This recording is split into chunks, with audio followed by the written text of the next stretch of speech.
Bonjour et bienvenue à tous, vous regardez i24 News, c'est l'heure de votre magazine sur le web, l'émission qui décortique pour vous toute l'actualité via Internet. Aujourd'hui, un programme chargé, ne ratez pas notre dossier du jour. Amir, candidat de The Voice, sera avec nous depuis Paris pour nous parler de son expérience. On vous montrera les images extrêmement rares du plus grand rassemblement d'Al-Qaïda, filmé depuis des années, et on terminera en beauté, fou rire garanti avec un mash-up du Titanic qui reprend les dialogues des bronzés.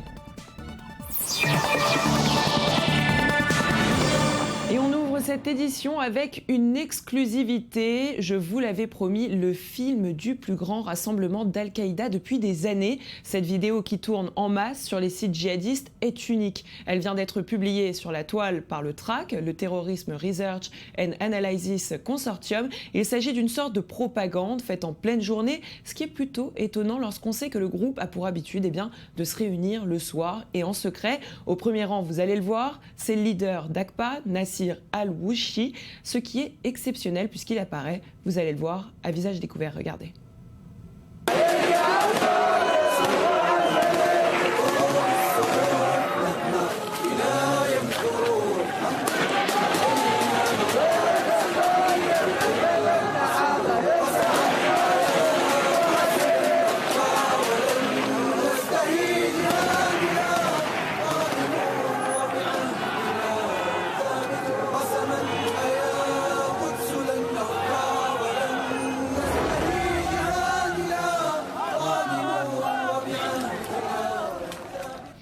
Et voici maintenant d'autres images exceptionnelles. Il ne s'agit pas de vidéos, mais maintenant de photos. Elles viennent d'être dévoilées par le département d'État américain. Elles ont été fournies par Kiev à Washington, et ce, par le biais de l'OSCE, l'Organisation pour la sécurité et la coopération en Europe. On y voit des séparatistes armés dans l'est de l'Ukraine qui sont en fait des militaires ou des officiers de renseignement russes. Regardez cette image très partagée sur Twitter.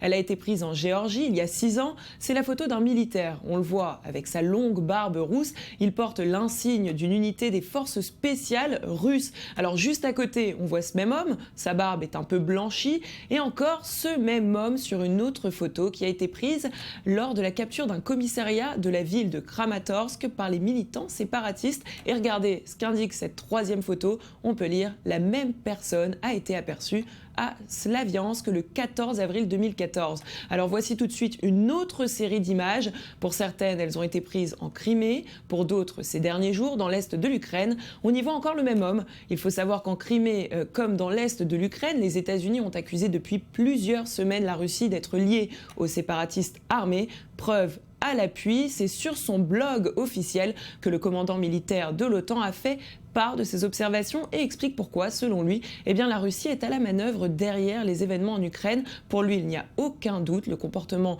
de ces hommes et leur discipline, comme par exemple le fait d'avoir le canon de l'arme pointe vers le sol ou le doigt qui n'est pas sur la détente, montre bien qu'il s'agit de militaires bien entraînés.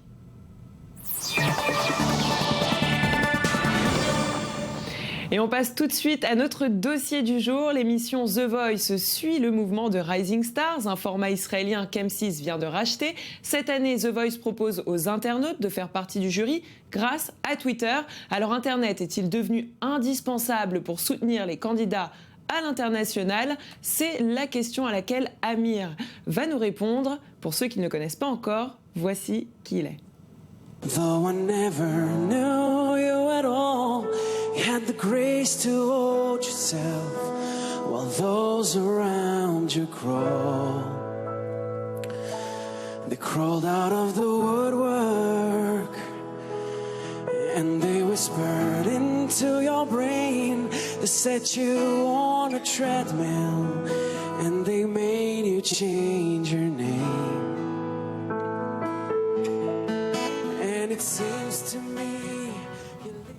Amir, bonjour. Bonjour Virginie, comment ça va? Ça va très bien, j'espère que vous aussi, puisque vous venez d'être sélectionné pour les quarts de finale de l'émission The Voice, qui est plutôt une bonne nouvelle. Amir, alors vous êtes l'exemple même d'un candidat très soutenu sur Internet par 2 pays, la France et Israël. Alors la question aujourd'hui que tout le monde se pose, est-ce que les internautes ont une réelle influence sur votre avenir, sur votre carrière?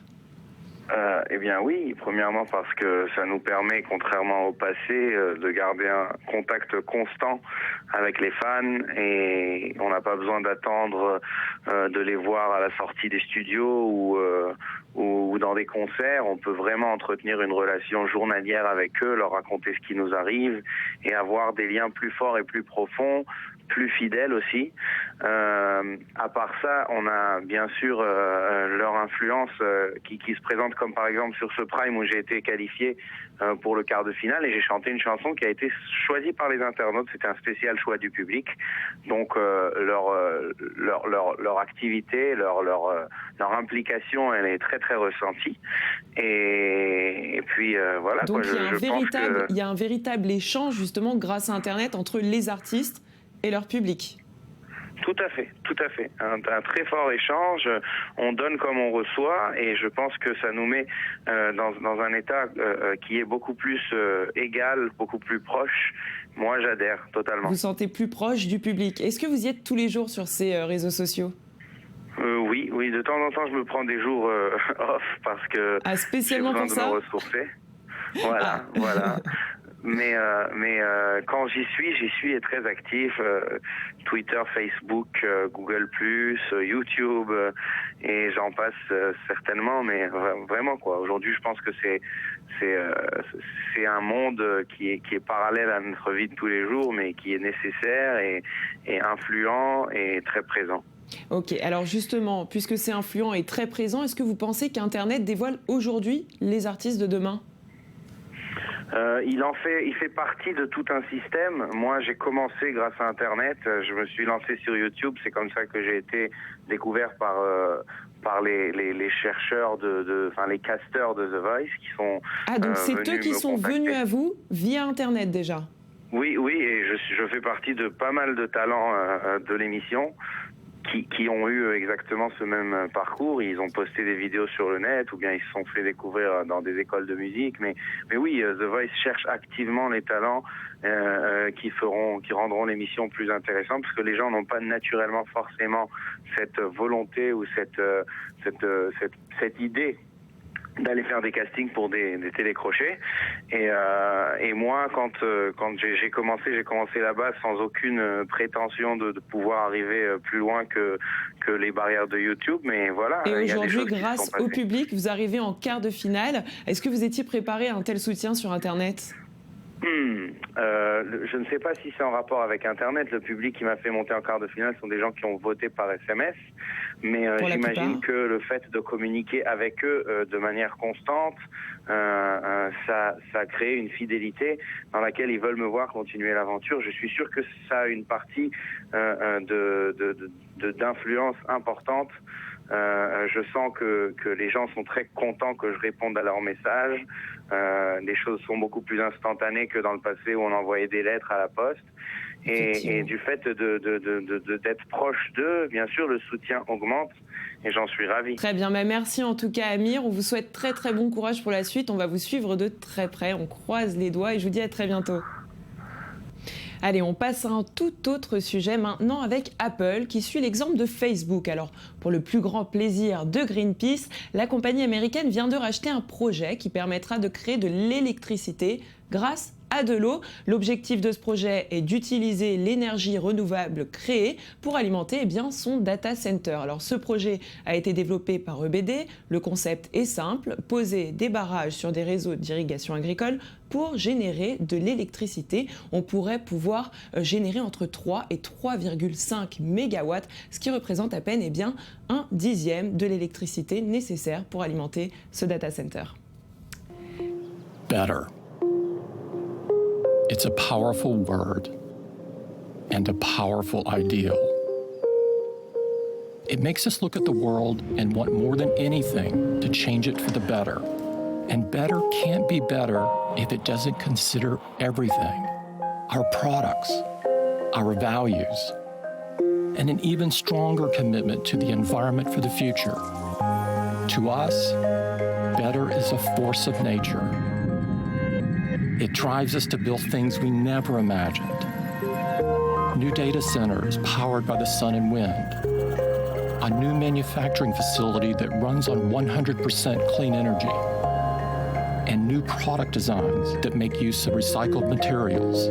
But now, more than ever, we will work to leave the world better than we found it, and make the tools that inspire others to do the same. Et du nouveau, du côté de Facebook, jeudi dernier, son créateur a annoncé le prochain lancement d'une toute nouvelle fonctionnalité. Alors son nom, c'est Nearby Friends. C'est une application qui permettra de retrouver les amis qui se trouvent tout près de vous grâce au système de géolocalisation de votre téléphone. Nearby Friends sera une carte où vous pourrez voir la position de chacun de vos amis et savoir à quelle distance exacte ils se trouvent par rapport à vous. Alors vous pourrez sélectionner les personnes à qui vous souhaitez dévoiler votre position, expliquer ce que vous êtes en train de faire et préciser le temps que vous comptez passer dans ce lieu. Et la bonne nouvelle, eh bien, c'est que vous pourrez même éviter les personnes que vous ne voulez pas voir. Alors selon Mark Zuckerberg, le milliard d'utilisateurs de son réseau n'a pas de souci à se faire puisque cette fonction respectera leur vie privée. Et oui, ils pourront l'activer ou la désactiver comme bon leur semble. Un nouveau business pour le patron de Facebook qui n'hésitera pas à revendre ses informations à de potentiels annonceurs qui se trouveront bien évidemment tout près de vous.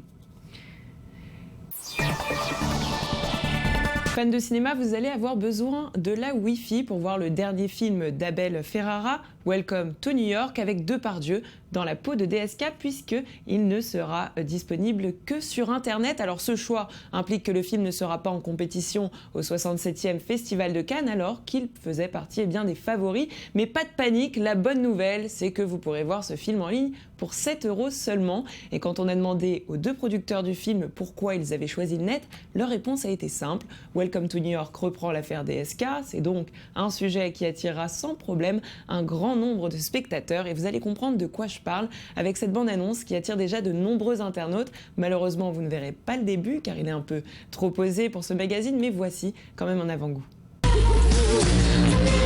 It is a disaster. You know who I am. Yeah, why do you do all this fucking? Do you prefer play golf?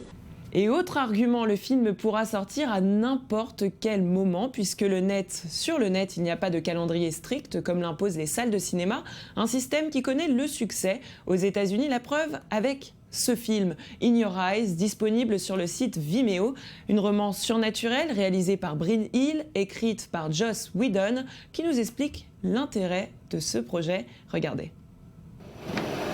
Hi, it's Joss.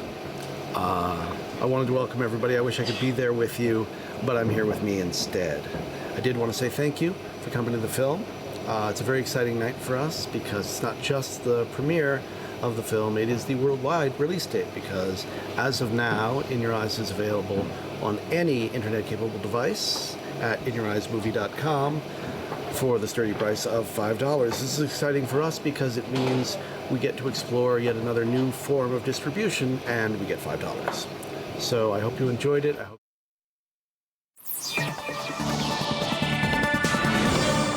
Les meilleures scènes du Titanic avec les dialogues des bronzés, eh bien c'est le mash-up que je vous propose tout de suite de voir. Cette vidéo postée par la chaîne YouTube WTM, spécialisée en mélange improbable, est un véritable succès sur la toile. Regardez.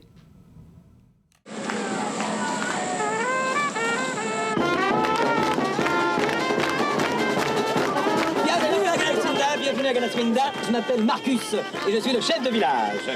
Alors, Guylaine, pendant le trajet, vous a donné à chacun d'entre vous la meilleure des cases. On se retrouve demain matin à partir de 7h pour le petit déjeuner. Et maintenant, bonne nuit à tous. Salut Jérôme. Salut.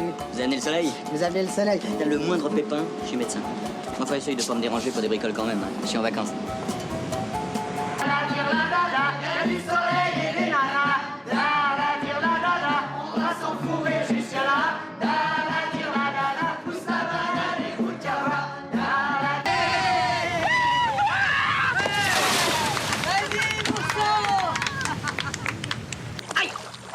Oh, je me suis fait un mal de chien.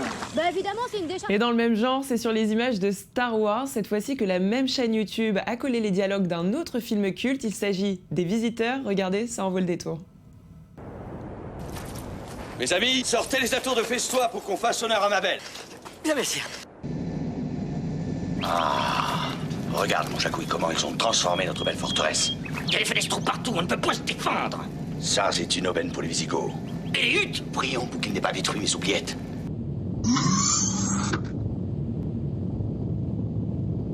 Oh putain, Mazette! Allez, vous êtes des vedettes de la télé? Je suis Jacouille la fripouille. Jacouille la fripouille, votre humble serviteur. Vous me reconnaissez? Ah, je peux partir? Oui. Sur le web, c'est terminé pour aujourd'hui. On se retrouve demain, même heure et même endroit pour une nouvelle édition. Merci de nous avoir suivis. On se quitte tout de suite avec cette vidéo qui fait le buzz en ce moment des feux d'artifice filmés depuis un drone.